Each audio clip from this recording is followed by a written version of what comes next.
真实与伪善，探讨人际关系中的表里不一。在这个纷杂的社会，人际关系的复杂性往往让人难以捉摸。有时候，我们会发现有些人在面对我们赞美有加，言辞华美，但当我们转身时，却能听到一些让人心寒的负面评价。这种表里不一的现象，有时候令人摸不住头脑。反思人性的复杂性，当我们夸奖一个人天花乱坠时，背后却传来的是一种诋毁的声音。这种差异让人难以接受。或许这是一种表演，一个社交面具下的真实性。人们往往在社交场合中学会了一种道貌岸然的表现，装出一副与真实自我有所不同的形象。这种表面的华丽很容易迷惑人们的眼睛，让人难以看清一个人的真实内心。而与此相反，当一个人当面指责你傻瓜笨蛋时，却在背后展现出深深的关爱。这种现象也让人感到纳闷，为何在言语上如此刻薄，而在行为中却流露出关心之情呢？或许这是一种个性的表达方式，一种在直言不讳中包含深深的情感的方式。人们有时候表达关爱的方式并不总是温和的，有时是透过一些刺激性的言语来传达内心的真挚感情。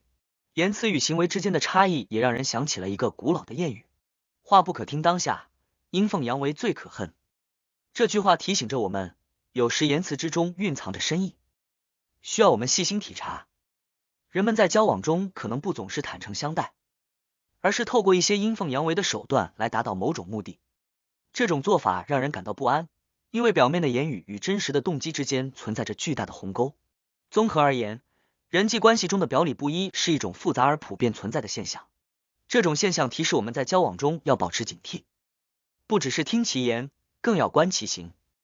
真实的友谊和关怀往往不需要华丽的言语来装饰，而是透过真实的行为和真诚的情感表达。对于那些言辞虚伪、行为反常的关系，我们或许需要更加审慎地面对，以避免被外表所蒙蔽，真实性的判断更加准确。结语：在人际关系的舞台上，表里不一的现象常常让人摸不住头脑，但也在无形中揭示了人性的多面性。言语与行为之间的差异，虚伪与真实之间的纠葛，使得交往成为一场微妙的心理赛局。在这个社交的大舞台上，我们或许需要学习分辨真伪，用心去感知那些深藏在言语之外的真诚情感。要保持清醒的头脑，时时警觉于言行之间的矛盾。关系中的诚实和真实是沟通的基石，而真诚的交往往能够迎来更坚实的友谊。当我们意识到表里不一的时候，也许是时候审视自己，反思自身的交往方式，以及是否有意无意地陷入了虚伪的漩涡。终究，人际关系中的曲折和矛盾让人成长，也让我们更懂得珍惜那些真实的情感。在这个错综复杂的社会中，保持真诚、正直，用心感知身边的人，或许是我们在这场关系的舞蹈中所能获得的最珍贵的收获。让我们在彼此的交往中找到真实的自己，也找到那些真正与我们心灵相通的伙伴。